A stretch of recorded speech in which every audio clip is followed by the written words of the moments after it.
Within the next few weeks, mabubuo na yung picture. Kasi may mga dati silang kasamahan na naalokan din. Naalokan ng pera para lumabas. So, within the next few weeks, mabubuo na yung kwento na ito. At meron na sa kanilang iba na na bumibigay na at malapit na magsabi ng totoo. Senator, Yan po yan. Ilan po yung mga sinasabi nyo naalukan din na mga kasama nila? At least 5. Doon sa 18, sir? No. Mga dati nilang mga kasamahan. So, inalukan din ng pera para lumabas. Pero hindi nila tinanggap.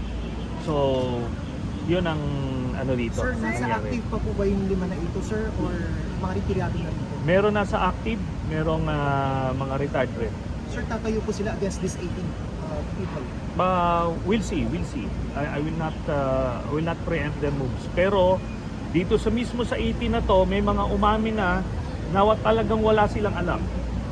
Okay? Kaya nabubuo na yung picture dito. At tinuturo nila kung sino yung nag-alok sa kanila, sino yung nagdidikta kung ano yung sasabihin nila.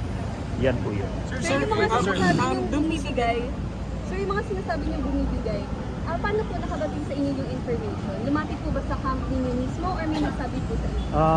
Hindi ko na lang muna sasabihin kung ano yung source ko, basta't mababalitaan nyo na rin lang yan within the next few weeks.